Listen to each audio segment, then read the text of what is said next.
Terry McNabb start talking about aquatic plant and algae management.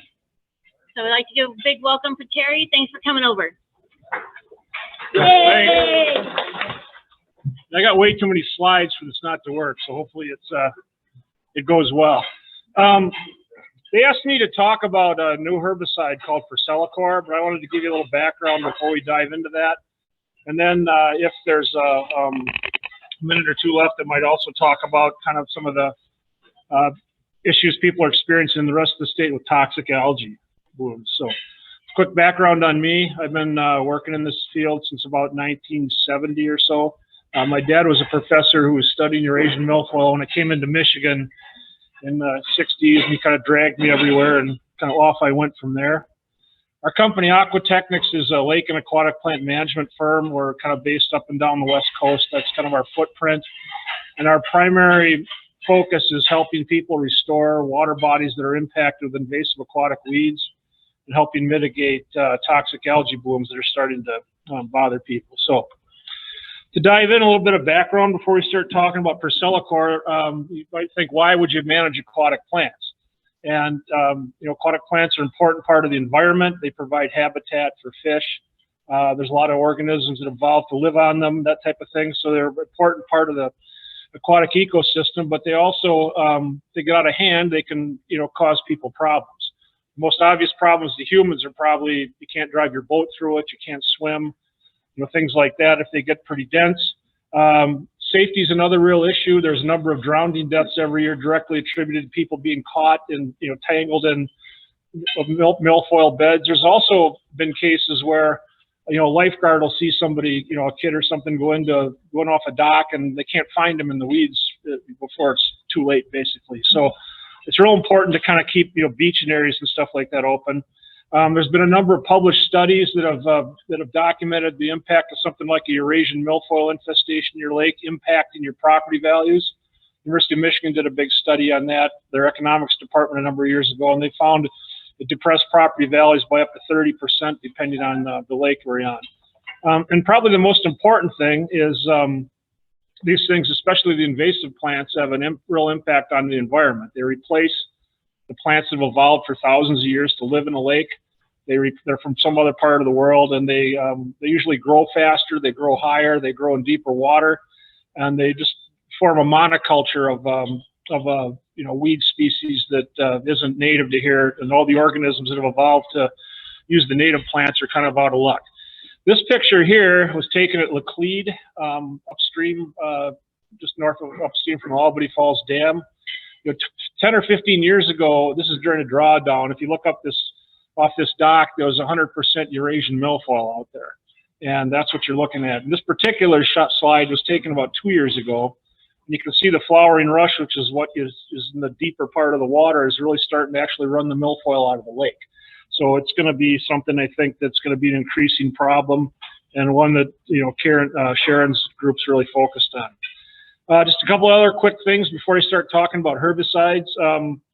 When you're trying to control an aquatic plant with herbicides, it depends where it is in the water column. There's plants that float on the surface of the lake. You have to treat them one way. If you're trying to treat submerged vegetation, you have to get the herbicide in the water where the plants can take it out of the water.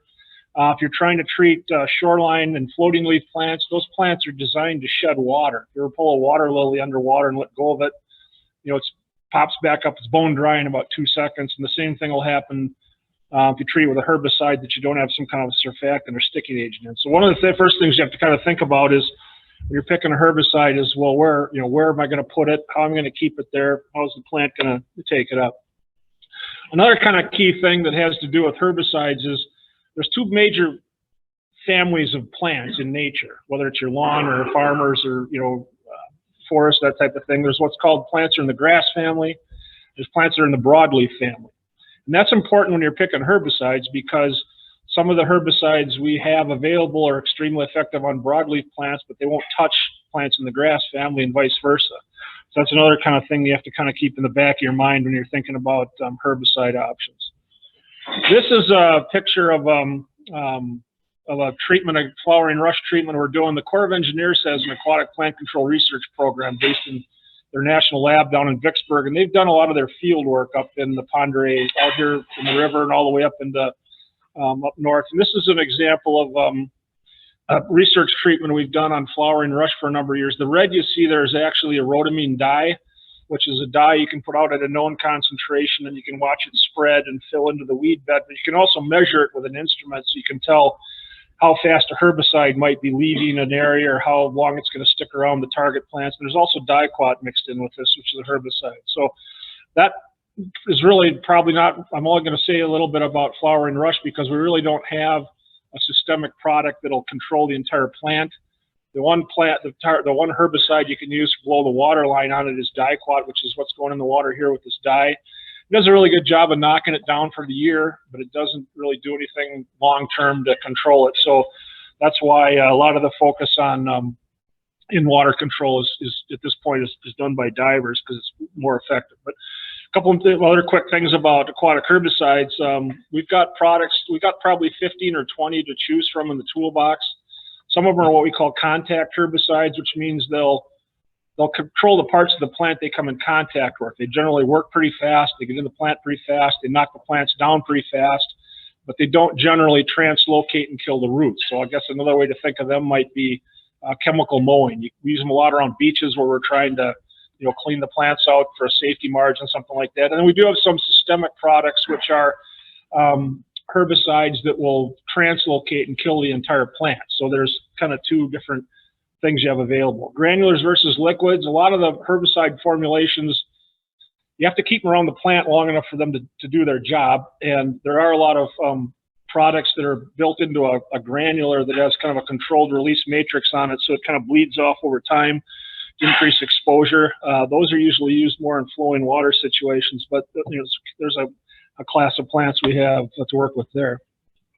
Another thing, especially when you're treating submerged aquatic plants like milfoil, is all these herbicides have a different contact exposure time requirements, which means the herbicide has to be around the plant in the water column for a certain period of time for it to take up enough to actually have the herbicide do any good. This is just an example of one of the plots that the Corps of Engineer guys put together for this whole concept. They've taken pretty much every herbicide. This bottom axis here, you can see that these are number of hours that we expect the plants to be exposed to it. In this case, this is the label rate, and 50 and this, or 5 parts per million in this case is the highest for this particular herbicide, is the highest label rate you can put in the water.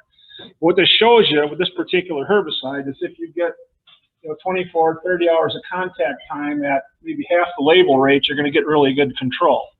And if you get longer contact time, you can use way less. But it also shows you down here, if you get 3 or 4 hours of contact time with this particular herbicide, you can use the maximum label rate and never kill anything. So you really have to think about what's the water exchange that's happening in the weed beds. Lakes that are pretty stagnant or quiescent, you can generally use less material. If you're working in the river, you have to use something that's either going to get in the plant faster or is going to stick around for a little bit of time. Next thing you really need to do is have a good map. When you're putting these things in the lake, you need to understand the water volume because you're putting a concentration of a herbicide into a volume of water. So if you have a surface acre that's 2 feet deep, for example, and you put a gallon of herbicide in it, it's going to dilute to 1 rate. If that same acre is 10 feet deep and you put the same gallon in, it's going to be dramatically more diluted. So generally, we make acoustic maps of the areas we're going to treat. We get to figure out the water depth, and then we kind of pick a product that's going to be a good fit. This is just an example of one of the outputs of these maps. The map that's primarily blue here is the vegetation map this system makes, where the different colors show the percent of the water column that have weeds in them, and the reds are basically topped out, and the blue is pretty much open water. But that's kind of one of the things we work on. The primary reason they wanted me to talk was to present some information on ProcellaCOR, which is a new herbicide, but I just want to touch on a couple other ones before I dived into that. There are, if I've got some time left at the end, I was going to talk a little bit about this, but there are a number of species of algae that are starting to grow in our more eutrophic lakes that actually produce toxins. And I'll get to that in a bit. So you may have some reason to treat those. In our state, in Washington State, we're a little bit limited because a lot of the algicides are copper-based and they're not on our permit, but PAC 27 is a brand name that's pretty effective. It's It's a peroxygen algicide. It's basically hydrogen peroxide. It controls the algae cells and also the toxins if they happen to be in the water, and breaks down to oxygen in the water pretty quickly. We also bump into situations a lot of times where, a lot of these herbicides, they're herbicides, right? So we'll have a water use restriction for irrigation. So if you're pumping water out of your lake, you either have to wait for some period of time before you can, withdraw the water so you don't, impact your plants with some herbicides, or we have a couple of them that are designed specifically to be used in irrigation water without any kind of impact at all. And Aquathol K is one of the ones that we kind of go to in that respect. They did the research for the US EPA to get these things approved for all the irrigation canals. So these are used widely in the irrigation delivery systems in the rest of our state. And if you need to not take your irrigation offline, there are a couple tools we can use in that regard. This is a plant called Azolla. It's a floating leaf plant. You can see what this, I drove by a couple lakes today that had, over in Idaho that had, you can see the same kind of thing going on. These plants are generally treated with something like a contact herbicide like Diquat. They can be treated with Sonar Genesis, which is another brand name. But that's just a kind of a little quick background. And then emergent vegetation. If you're trying to treat things that are sticking out of the water, you really have to have a good surfactant in your tank mix. And the products we generally use for them are either glyphosate-based, imazapyr-based, or Clearcast is imazamox, which is another one that's extremely good on cattails. So I'm going to kind of transition into the two noxious weeds they kind of asked me to talk about. Curly leaf pondweed is one that's in the Potamogeton family. I don't know if you saw any of it outside today. It's really starting to take off. The north end of Hayden Lake last year it's 400 acres totally topped out. And it's got a really unique growth pattern. The thing you see in my hand there, in the spring, it forms what's called a turion, or excuse me, in the summer, it forms what's called a turion. It's almost like a little walnut that forms right at the leaf margins. One plant will form 20 or 30 of those. And what's unique about this plant is these turions then fall to the bottom. So and they sprout in the fall. So they sprout in the fall, even under ice. They'll grow about 5 or 6 inches, and they just kind of hang out in the cold water. The minute the ice goes away or the days get longer, it rockets to the surface and outcompetes all the other native plants. And then it forms a bunch more turions. So one plant can form 20 turions. Next year you got 20 plants forming 20 turions. Next year you got 200 plants. So you can geometrically see how it explodes. So from a control standpoint with a herbicide, what you really want to be doing is you want to be treating it way before it forms turions. And that's or in the fall, there's a lot of work that's done with fall treatments that kind of really help, because it basically all the turions sprout. It's before they made them. So fall or spring are the kind of the two windows you treat that, and that's not normal. Most people think about doing herbicide applications in the summer, and if you're after this plant, a lot of times you miss it if you don't do that. The herbicide that we're really kind of going to with this is a product called Galleon. And it's pretty inexpensive if you're doing it's one of these EPA's new reduced risk herbicides. It's got really no water use restrictions. It can be used in potable water. It's systemic, and it stops turion production pretty much on day one. If you're doing spot treatments, you need about 45 parts per billion in the water, which is kind of expensive, but you start getting down to 10, bigger areas, 10 parts per billion, it can be pretty cost effective to kind of go after large areas. Now I'm going to kind of transition into ProcellaCOR, which is what they asked me to talk about. Eurasian milfoil has been around here for a long time. It first was found in the Okanagan Valley, and I think in the 1970s they really started working on it. It kind of came down the Okanagan River into the Columbia and spread by boat trailers from there. And it has all the other impacts that most of these invasive species have. But another real important one in our state is they really we've got salmon that use salmonids. They spend most of their life in the ocean. They come back up the Columbia River and through all the tributaries. They lay their eggs. The young guys come out and migrate back downstream. In addition to the problems you can see driving a boat or something through a mess like this, there's a real impact on water quality.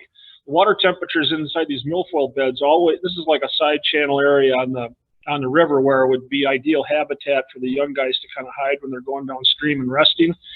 The water temperatures in here are, between 20 and 30 degrees Fahrenheit higher than they are in the river channel. And warm water and low dissolved oxygen is toxic to salmonids, especially when they're babies. So what they're doing all the way down the Columbia is they're being concentrated on the outside edges of these milfoil beds or curly pondweed beds where the predators are just, it's like a conveyor belt of food going by. So we've removed, hundreds and hundreds of miles of side channel rearing habitat for them to access just because they're out there. So that's kind of one more reason to go after them. ProcellaCOR is a herbicide that was just registered recently. We've been working with the Corps of Engineers for years, and this is their research facility down in Louisville, Texas.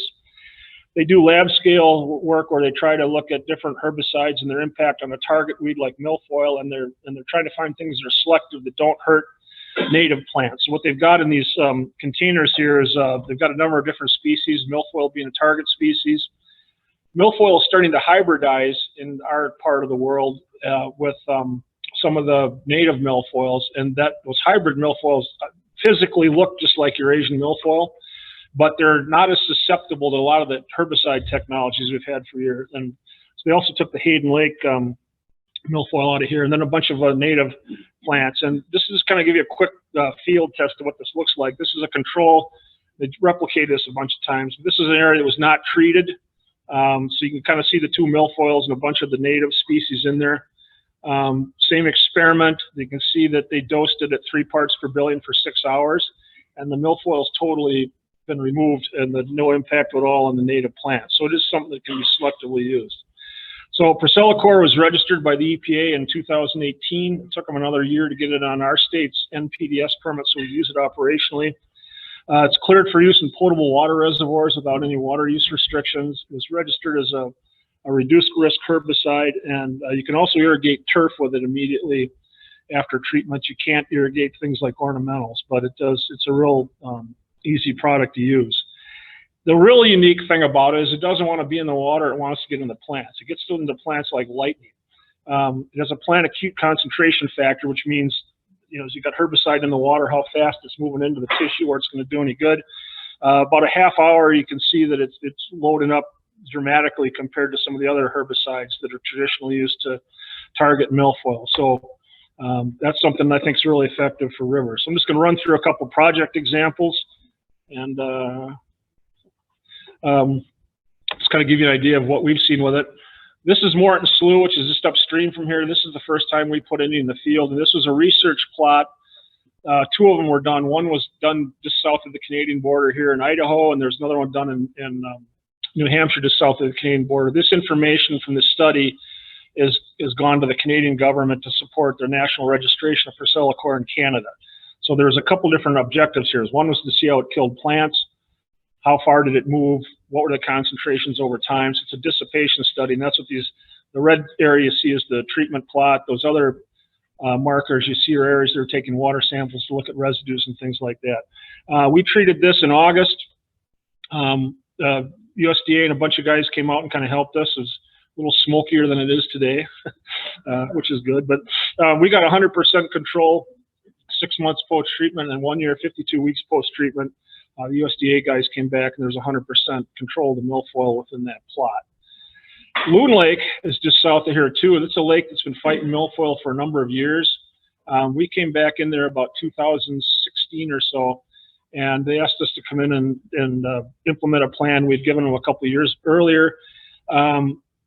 We used the traditional herbicides, 2,4-D and triclopyr, which are really good systemic milfoil herbicides. We got pretty good burn down on the plants, but it wasn't normal. It doesn't react like they normally would, so we're kind of thinking, well, what's going on here? So we took 10 samples, sent them to a lab that runs milfoil plants for DNA analysis, and all 10 samples came back as hybrid milfoil.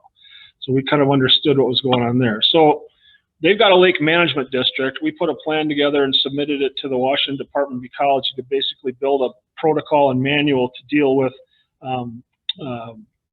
hybrid milfoil strains. And our protocol basically was to do this. We mapped the infestation. We collected target plants from all the areas of the lake. We did DNA analysis on them, so we knew what strains we had. Then we shipped the plants to North Carolina State University. They've got a lab and aquatic plant research program where they did concentration exposure time studies with us. So what they did is they grew these plants out all winter. We exposed them to a couple different rates of a couple different herbicides, and we got back information that we needed to do this particular amount of this herbicide will kill this population, and we took that to the field. And we're also basically wrote a manual for DOE, and we're building a DNA database so we can kind of start seeing what's going on there in the future with these DNA a plant and what level of what herbicide will get to it. American Lakes over on the other side of the lake state. They did it's a 1,200 acre lake. It's got about 200 acres of shallows that are shallow enough to grow plants. About 2016 or so, 100% of the littoral area, or the area inside the 20-foot contour, was totally choked out with Eurasian milfoil. They got a grant to do an an integrated aquatic vegetation management plan. The recommendation from that plan was to use ProcellaCOR. So we came back in, I think, 2019 in August, and treated 160 acres, kind of pretty much the entire shoreline. This is the results 1 year post-treatment. You can kind of see the pre-treatment picture on this side, and you can kind of see the nice clean gravel on the other side. So again, we got just really, really good long-term control. Noxon Reservoir is just upstream from Lake Pend Oreille. It's a run-of-the-river reservoir that's kind of like yours. I guess the water just roars right through it, doesn't really slow down. They've been working on milfoil up there for a number of years, and we went out there and again in 2019. The Montana Department of Fish and Wildlife did all the pre and post treatment analysis, and we designed and implemented the treatment plan. But this plot's right below the dam. It's about 30 acres. The dots you see there are basically a size of, they did rake tosses, and that's how many plants they found at each one of those sites. We did our ProcellaCOR application at this site and one other downstream. 6 weeks post-treatment, they had about 93% control. 1 year post-treatment in this plot, they had 100% control, didn't find any milfoil, and that was in a pretty high water exchange environment. Hayden Lake, Idaho, this is another application that was done in 2019. A bunch of areas around the lake, yellow areas are the treatment areas. Their 1 year post-treatment information, they did a number of survey points to look at plants, and again, 1 year post-treatment didn't find any. And this is the lake that's got the resistant hybrid milfoil. Kind of one last example would be Vancouver Lake. It's a pretty shallow lake down by Portland, Oregon, 2,700 acres. It's only about 4 feet deep, which means the whole 27 acres could grow nice milfoil if it got that far. They've got 2 regattas there that generate they're like a national and a regional rowing regattas that people come from all over the country that generate a lot of money, and the milfoil basically is running the lake over. So again, this treatment was done with a ProcellaCOR in July. The map you see here are those are points on the lake where milfoil was basically use a point intercept study like this to try to compare what goes on at one exact place pre and post treatment. So these are all dots you see where there are heavy milfoil infestation. 6 weeks post treatment, the Department of Fish and Wildlife came back out 100% control. They just finished their survey again 1 year post treatment last week, the week of the 12th, I think, and they're still basically 100% control in there. And there are a couple of videos available if you're interested in looking at these. They've published, the company that makes the herbicides put a bunch together. I've got about 10 minutes left, I think. I wanted to talk just briefly about toxic algae blooms, because this is something I think people need to kind of be aware of that are coming, and these are just signs you see when these things pop up. I took this picture of my TV during a football game, and here's a picture of the Washington Monument with the Verizon girl trying to sell a phone, and the reflecting pool for the National Monument is chock full of microcystis, which is one of these toxin-producing algae. But these things, the species of algae called blue-green algae, they thrive in nutrient-rich conditions. They produce two acute toxins that are liver toxin and nerve toxin. And animals ingest the water, they can be gone in 6-7 hours. There's also a couple chronic toxins that are impacting waterfowl, especially in the southeast. And then there's a direct link between these compounds and ALS, or Alzheimer's disease.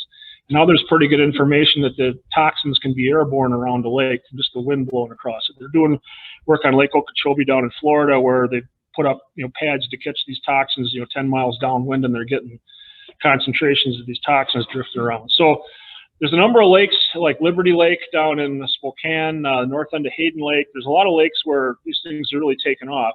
That's all driven by phosphorus. If you look at this chart here, these are phosphorus levels, and these are species of algae. So all these guys are pretty much beneficial algae, right? You need algae in a system. They're the start of the food chain. You got lower levels of phosphorus. You've got nice diversity. As the phosphorus keeps coming into the lake, though, time over time, and building up, these things have a competitive advantage because they can fix nitrogen from the atmosphere and other algae can't. So if phosphorus levels go up, the toxin-producing algae levels go up pretty dramatically. So this isn't something to really worry about in the river. It is probably something to think about if you're living on a lake, just to kind of keep track of it. There are been some blue-green algae blooms, I think, behind Chief Joseph Dam on the Columbia, so I guess maybe rivers at some point when they get to it. The way we typically deal with that is we can strip the phosphorus out. There's a number of products you can use to physically remove the phosphorus from the lake. If the phosphorus isn't there, these toxic algae things are microscopic single-celled organisms. They need to get the fertilizers they need dissolved in the water. So there's a couple products you can use for that. One is aluminum sulfate, and that can basically be applied to the lake to strip the phosphorus out. It also caps the bottom so phosphorus can't release from the sediments, and you can get that whipped back into shape pretty quick. There is a video available on that. The second one we use is one called PhospLock, and that was developed by the Australian National Science Academy. And just one quick example, this is over in Western Washington. Kitsap Lake, you see got a pretty extensive toxic algae bloom there. This is a Microcystis is the species, it's blue-green algae. We did a study for a couple of years. We did figured out what was there, calculated the volume of the lake, made a couple applications of PhospLock last year. It took us about 2 or 3 days. And they've had 2 years now of basically, algae-free conditions. But the reason I wanted to show you that, I think more than anything, was just to let you know that there are things that are more dangerous than the aquatic weeds that are starting to pop up. And then if you live on a lake, one of your real focuses ought to really be to try to keep track of the phosphorus that's coming in. You'll figure out ways with the conservation districts and groups like that to kind of help mitigate it. There's a lot of things they can do to keep phosphorus from getting there in the first place. And then you don't have to go through expenses like this. So over here where it's not as prevalent yet, that's probably a really good thing to think about.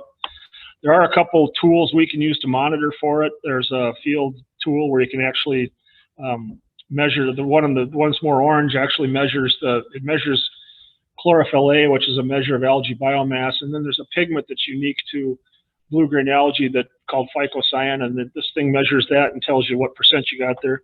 And then there are also field kits that will directly let you measure the toxins that you take a water sample, put it in there, it'll tell you if it's toxins present and at what level.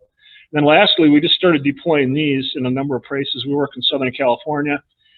These are a buoy that cell phones basically calls home.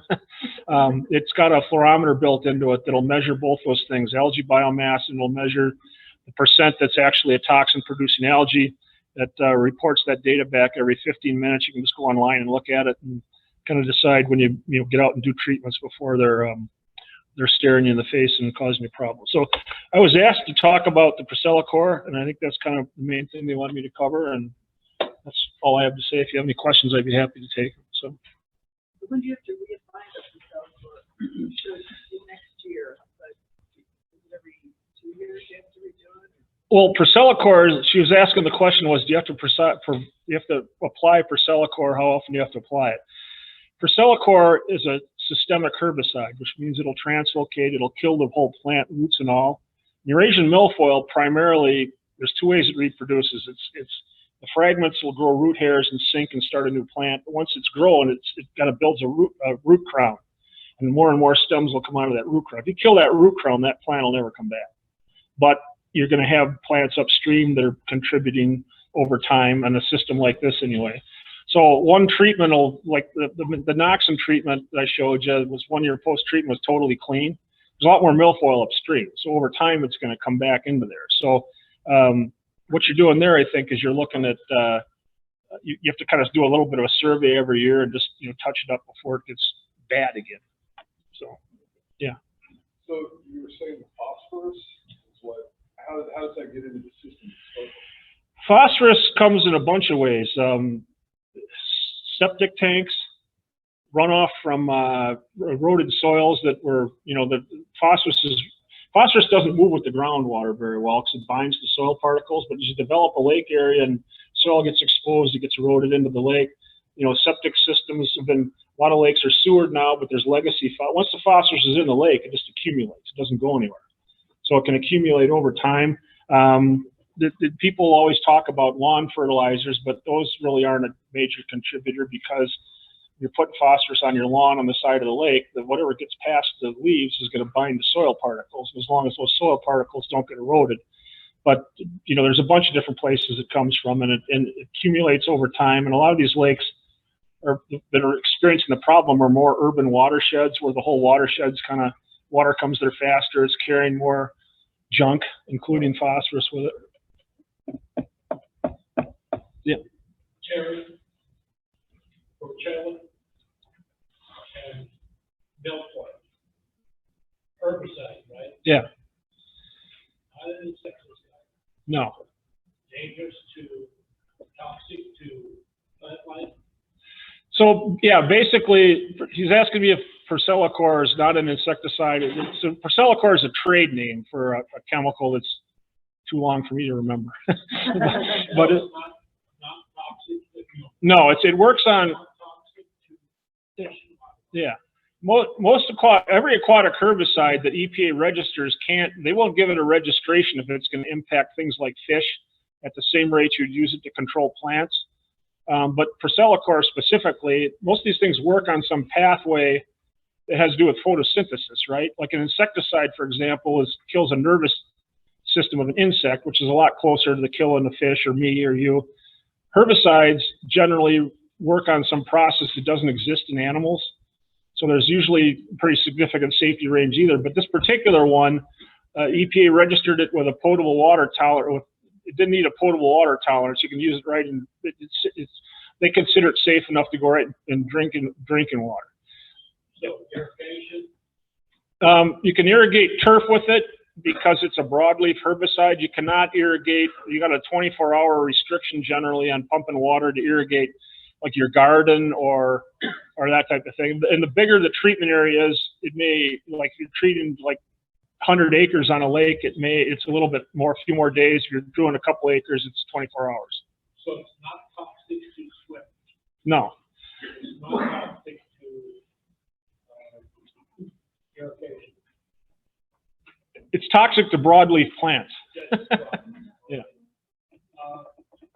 And fish and wildlife? No impact. So there's two things that register these products. The EPA does it, and then each state does their own thing because the waters in Iowa, for example, are way different than like maybe the Columbia River. So each state has some kind of a regulatory mechanism. In our state, the Department of Ecology has done a thick environmental impact statement on every herbicide that's on their permit, and you can't use a product that's not on their permit.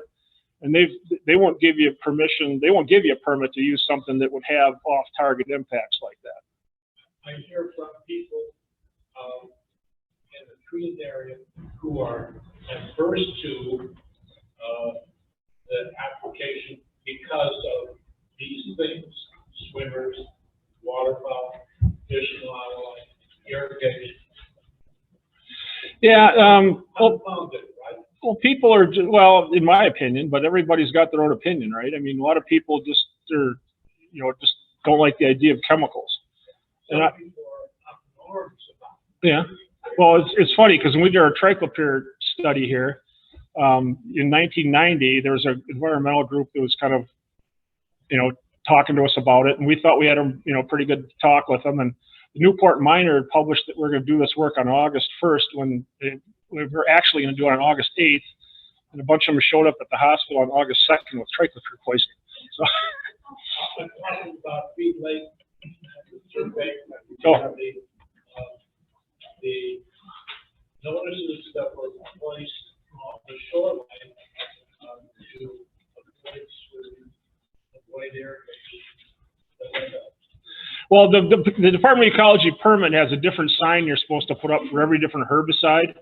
Some of the herbicides, they don't, like Diquat's a good example. They don't, that federally, there's no swimming restriction, but Department of Ecology in our permit has a 24-hour swimming precaution that we have to post. So it really depends on there's no such sign that goes up for ProcellaCOR. The only thing on the ProcellaCOR sign says is don't irrigate from this area for, yeah.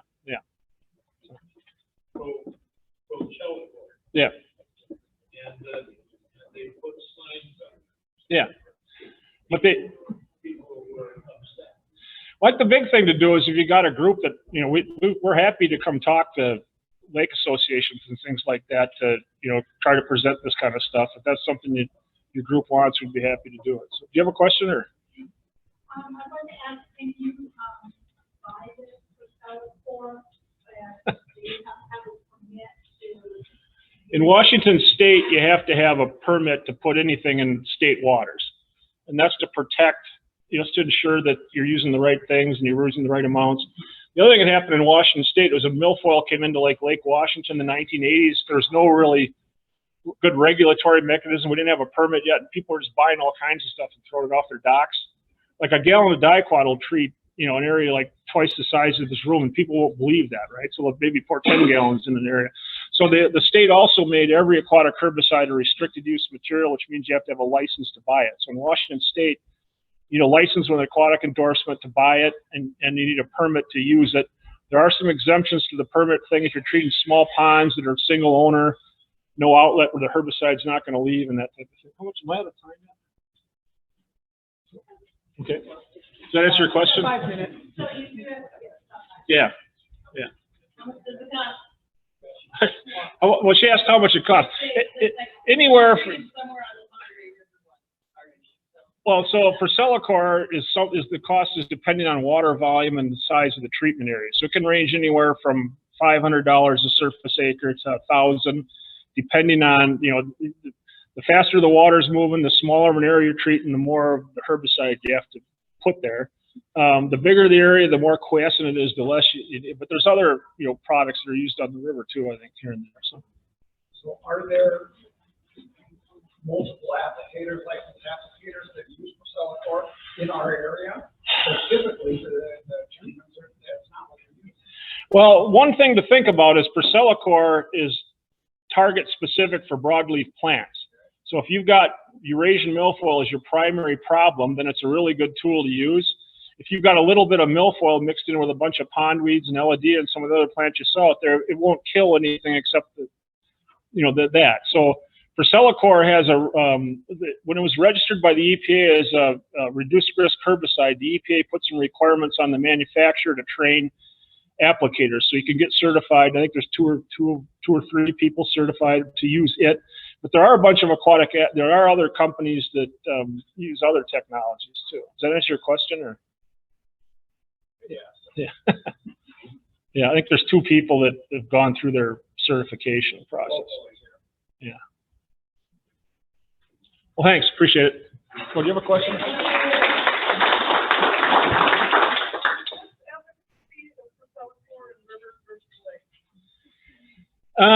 It's better than, so if you got a plot, you know, right, like there's places like up around Riverbend where, you know, the river drops off, you know, you're in 20 feet of water from me to you, right? And the water's kind of roaring right through there. If you put a liquid herbicide in there, it's going to, you know, it goes like this, right? So it depends on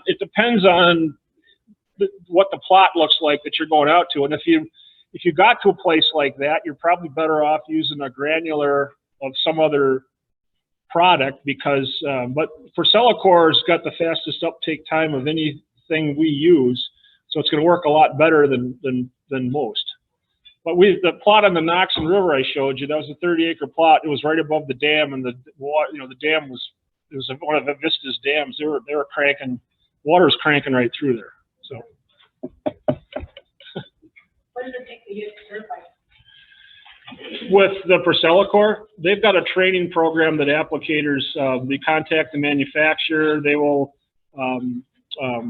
they'll talk to you, basically they'll put a training thing on for you. And once they're comfortable that you know how to use it, then you're certified. In the state of Washington? Well, that's for that herbicide. If you're just talking about doing aquatic herbicide applications, you have to pass a test from the Department of Agriculture. You have to be licensed by the Department of Agriculture, and you have to have insurance coverage that of a certain level. You have to pass the test. You have to pay for your license, and then you have to have licensed applicators on the boats that are doing the work, that are trained how to use the different things. That's a pretty, it's take a test. It's not that hard to. Yeah. So. Thank Thank you. you very much.